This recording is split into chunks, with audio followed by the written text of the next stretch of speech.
Bonjour tout le monde, cette fois pour un épisode un peu spécial, je vais vous montrer ma pratique de cold water dowsing, aspergement d'eau froide. Ok. Alors je vous le montre ici parce que la plupart des gens, moi y compris, n'ont pas facilement accès à un seau d'eau pour aller dehors tous les jours et s'asperger comme ça. Donc concrètement, on se retrouve sous la douche. Par contre, si vous avez l'opportunité d'aller faire ça dehors avec un grand seau d'eau que vous remplissez d'eau très froide, ok, et vous avez idéalement soit sur le balcon ou quelque chose, sur la terrasse si vous êtes obligé, mais même sur l'herbe, c'est idéal. Les pieds nus sur l'herbe, dans l'herbe, pour avoir une connexion directe avec le sol, et puis vous prenez votre seau d'eau, vous aspergez là, sur la poitrine, visage, la tête, et la nuque et le dos. Et après vous avez fini. D'accord ? Pourquoi je vous dis ça ? À la fois c'est parce que comme ça vous pouvez essayer de le faire si vous avez l'opportunité, mais c'est aussi pour que vous compreniez ma manière de faire sous la douche, c'est d'imiter le seau d'eau en durée et aussi dans comment je le positionne sur moi. Et j'essaye même de m'imaginer en fait que je suis dehors avec un seau d'eau. Ça c'est moi personnellement. Que vous soyez en train de le faire sous la douche ou dehors, bien sûr la respiration est très importante. Pourquoi ? Parce que ça peut être, c'est un choc au système nerveux de passer soudainement sous le froid. Et la respiration elle va nous aider à mettre l'état en marche, l'état du corps en marche, pour pouvoir être présent. Et comme vous avez vu ma vidéo sur la respiration explosive, vous vous souviendrez que la respiration explosive elle est faite comme transition d'un état à un autre. Donc l'aspergement, je sais pas comment on dit, à l'eau froide, c'est l'opportunité parfaite pour travailler la respiration explosive. Okay ? En plus, pour beaucoup d'entre nous, ça fait très peur. L'idée que soudain on va avoir très froid. Du coup, respiration explosive, raison de plus. Ok ? Donc, moi, ce que je fais en général, si je suis pressé, je fais juste le froid. Sinon, je prends ma douche normale avec l'eau chaude. Et après, je fais la douche froide. Donc là, on va imaginer, j'ai déjà pris ma douche chaude. Et j'ai éteint. Ok ? Ensuite, je prends à la main. Vous pouvez ne pas le prendre à la main. Vous pouvez le mettre, le jet, et puis vous avancez dedans. Surtout si vous n'avez pas l'opportunité de prendre à la main. Moi, je le prends à la main. Je vous montre comment moi je fais. Après, vous faites vos adaptations. Avant de commencer la respiration explosive, il faut que je sois déjà au calme. Il ne faut pas que je vienne d'un état anxieux et rajouter encore la respiration explosive et en plus après rajouter l'eau froide. C'est pas idéal. Si je suis obligé, c'est ce que je ferai. Mais si je peux, je vais prendre quelques respirations globales. Et je vais vérifier mon état interne.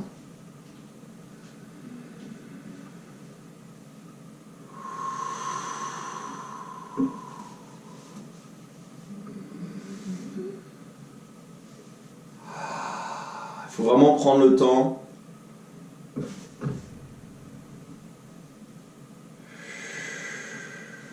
et remarquer là où vous avez des tensions, etc.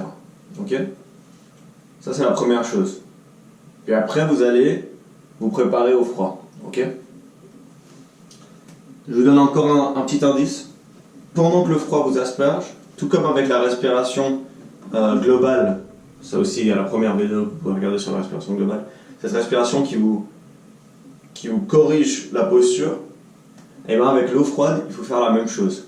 On aura tendance à vouloir se recroqueviller sous le froid pour se protéger, et il faut faire l'inverse. Il faut vraiment s'ouvrir, et là vous verrez que ça vous fait plus de bien. Okay ? Donc, moi en général, je mets l'eau froide et je la laisse couler un petit peu. Pourquoi ? Pour qu'elle soit bien froide. Et là, ça me donne le temps de sentir la peur. Parce que si je la mets tout de suite comme ça, je ne vais pas forcément avoir le temps d'avoir peur. Mais en fait, je veux avoir peur. Donc je mets un bon... Et là déjà, je sens les choses en moi qui se préparent. Ça, c'est très intéressant.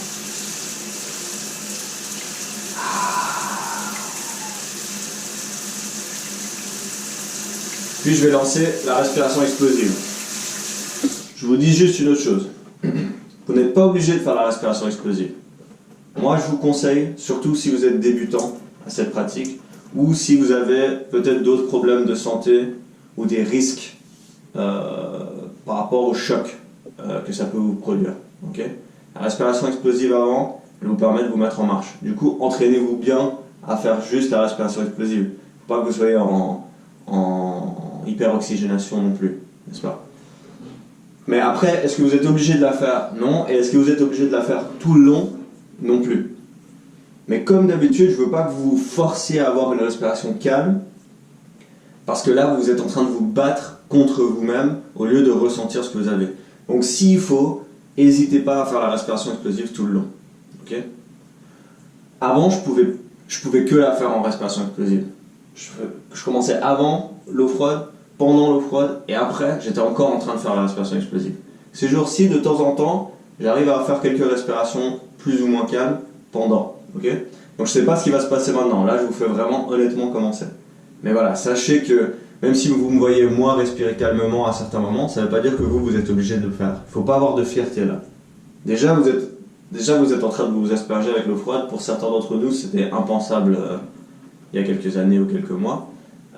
Donc c'est déjà super. Okay? Et s'entraîner à la respiration explosive, c'est vraiment super. On s'en fout que ça soit calme ou pas. Allez.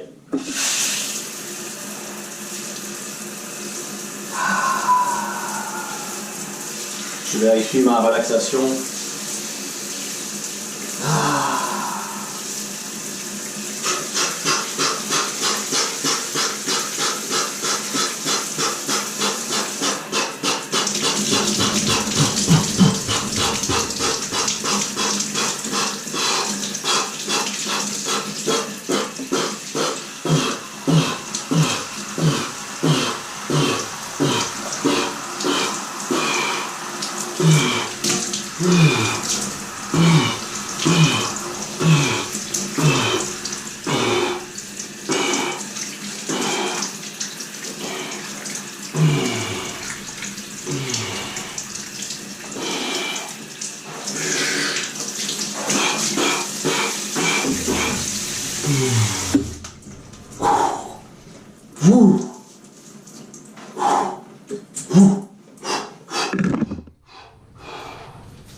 Prenez le temps de vraiment ressentir.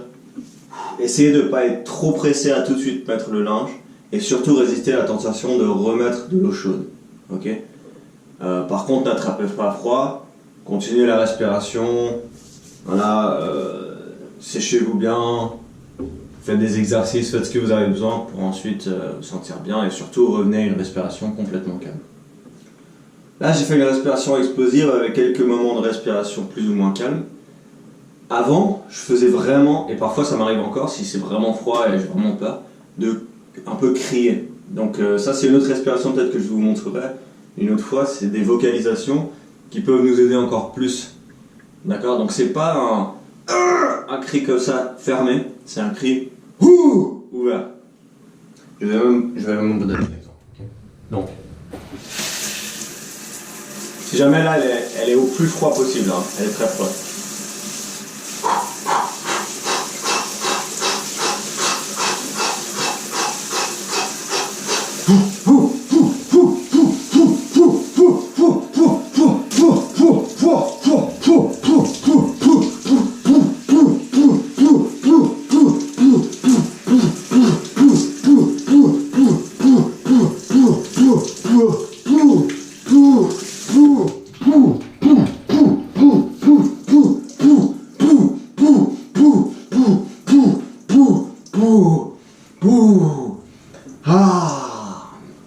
Et même quand je fais ça, j'inspire toujours par le nez. Hein. C'est pas c'est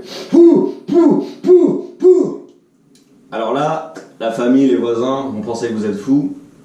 Un travail pour l'ego peut-être. À vous de mesurer. Okay. Dernière chose que j'ai pas précisé, je vous ai dit comme j'imite un seau d'eau, ça prend pas super longtemps. C'est pas important de rester des minutes et des minutes. Ça c'est un autre exercice qui est sûrement très bénéfique aussi. Moi pour l'instant, je n'y suis pas encore. Mais déjà, juste avoir un petit moment, voilà, vous imitez un peu d'eau là, un peu d'eau là, un peu d'eau là, et stop. Une dernier conseil que je rajoute encore par-dessus, c'est il faut pas que vous vous arrêtiez par peur. Ça c'est très difficile. Faut pas que vous... C'est froid, ah non c'est trop froid, j'arrête. Non, il faut que vous quand même vous disiez, ok je fais là, oula c'est super dur, je fais là, c'est super dur, mais je vais quand même faire là, et là j'arrête. Vous voyez ce que je veux dire? Il faut que par rapport à vous-même, vous soyez honnête avec vous-même sur la durée que vous allez faire. Ça ne veut pas dire que vous ne pouvez pas changer d'avis, mais même si vous changez d'avis, essayez de trouver un zen avec votre choix. Voilà. Bonne chance. Si vous avez des questions, n'hésitez pas. Encore deux choses, parce qu'il y a toujours plus, je m'excuse, hein, il y a beaucoup d'infos, il faut peut-être les visualiser plusieurs fois les vidéos ou alors prendre des notes. Premièrement, vous remarquerez peut-être dans la vidéo, parfois j'arrivais pas à inspirer par le nez, j'inspirais plutôt par la bouche. Comme toujours, il faut adapter au moment. S'il y a l'eau qui rentre dans le nez, bah, n'inspirez pas par le nez. Ça, c'est pour vous de voir, ok? Mais essayez quand c'est possible de quand même faire inspiration nez, expiration bouche. Et l'autre chose, c'est vous n'êtes pas obligé non plus de toujours asperger toutes ces parties. Par exemple, si vous avez des longs cheveux et c'est l'hiver et puis que vous n'allez pas avoir le temps de sécher, bah, vous attachez vos cheveux et puis vous aspergez par exemple que là. Ce qui est important, c'est d'être honnête avec vous-même. Vous faites le choix de quelle partie vous allez faire et pendant combien de temps et vous essayez d'y rester. Voilà. Amusez-vous bien. Si vous avez des questions, n'hésitez pas.